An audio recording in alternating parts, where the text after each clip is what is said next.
বৃষ্টি হচ্ছে, এই বৃষ্টি নামলে বৃষ্টি নেই।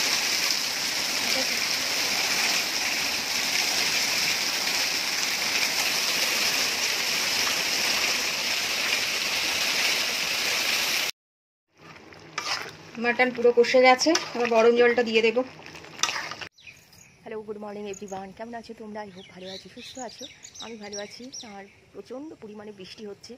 এখনই 2-3 মিনিট আগে এত জোর ঝমঝম করে বৃষ্টি না, যে কি বলবো। আমার পুরো দেওয়াল সোপ করে ঘরে জল ঢুকছে। এই দেওয়াল সোপটা হয়ে গেল, বিগত 10 বছর ধরে এরকম দেওয়াল সোপ করে। আমি আর যাই না গো, এত পুরোনো কোয়ার্টার, এগুলো খুব পুরোনো কোয়ার্টার, সিএলডব্লিউ প্রচুর পুরোনো কোয়ার্টার। আর ওই বলা মানে আবার সেই বাইরের থেকে দেওয়ালে সব ছাল চামড়া ছাড়াবে, গাছ ফাছ সব বরবাদ করি, নষ্ট করবে। দেখা যাক কী হয়। তো বৃষ্টির মধ্যে আর কি বাজারে যাওয়া খুব প্রয়োজন আছে। তারপর কাল পরশু দেখি, দেখা যাক। আর এখন তো এই যে বৃষ্টিটা কমলো, কিন্তু আকাশে পুরো মেঘ, দেখবে।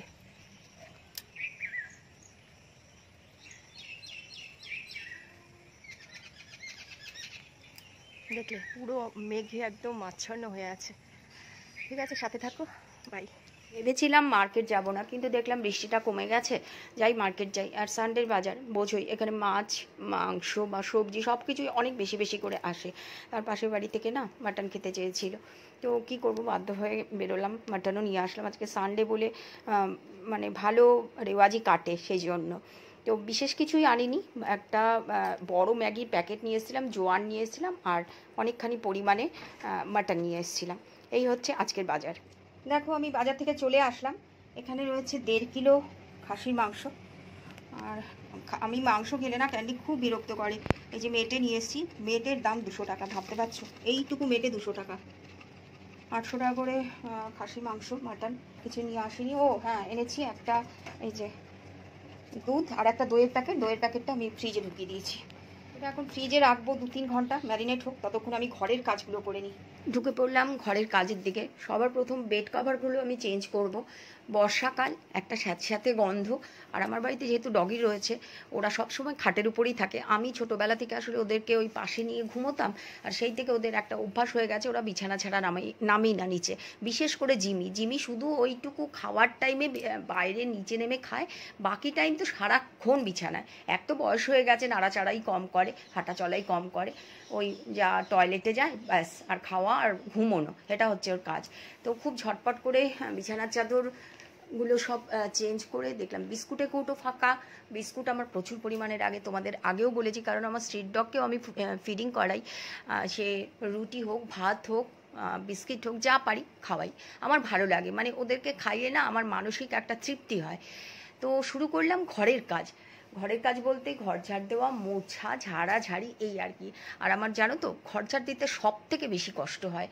এদের এত বেশি এক্সটেনশন করা, এতগুলো রুম, 7-7টা রুম, ঘর ঝাড় দেওয়া, মোছা, বুঝতেই পারো কাজের বউ তার এভাবে ভালো করে ঝাড় দেয় না। আর ভালো করে না ঝাড় দিলে ঘর মোছার পরেও ঘর কিন্তু পরিষ্কার লাগে না। আমার ঘরে ডগি রয়েছে, বিশেষ করে ক্যান্ডির গায়ের প্রচুর লোম পড়ে, সারা বছরই ল্যাব্রেডারের কম বেশি লোম পড়ে, আর বর্ষাকালে তো প্রচুর পরিমাণে পড়ে। তার জন্য ওকে মেডিসিনও চলছে, মেডিসিনও খাওয়াচ্ছি, লিভার টনিকও খাওয়াচ্ছি, মাল্টিভিটামিন খাওয়াচ্ছি, ক্যালসিয়াম খাওয়াচ্ছি, যাতে লোম ঝরাটা কম হয়।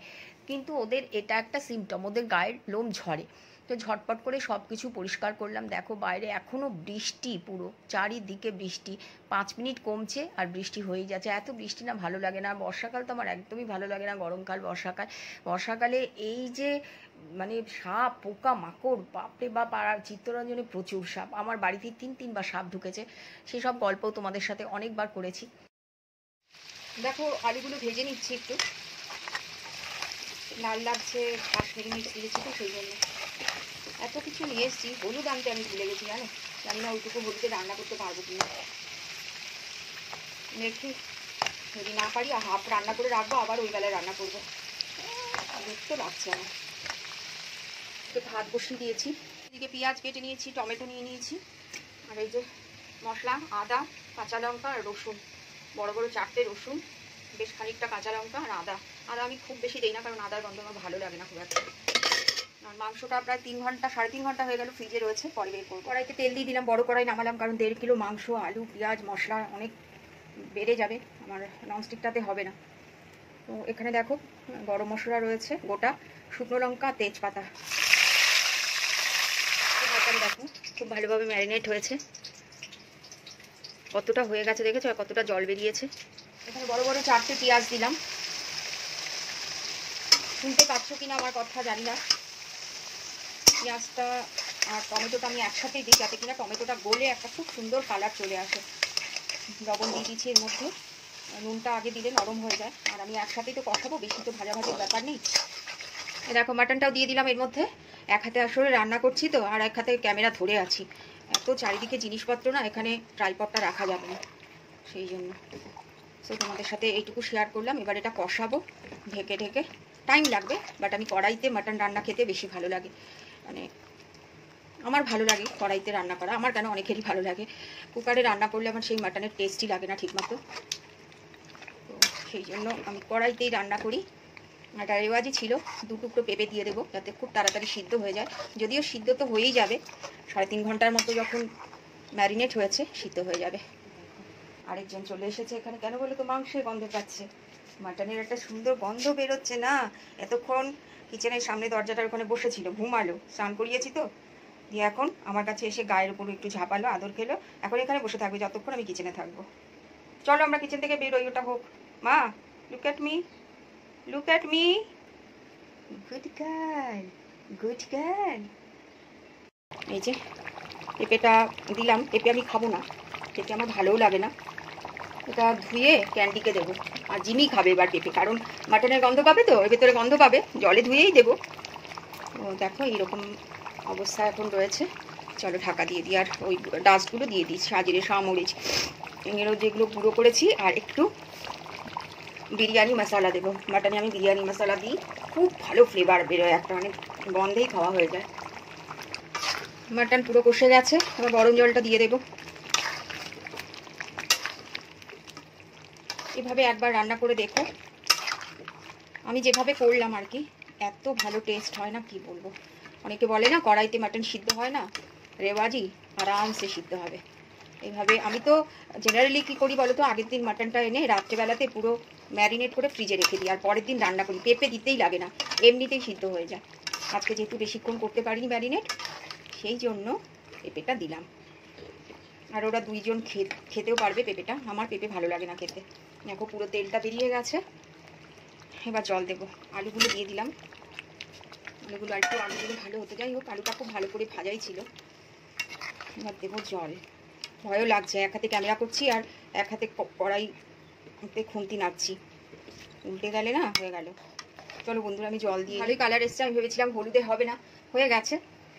জলটা দিয়ে দিলাম, এবার একটু নাড়াচাড়া করে ঢেকে দিই।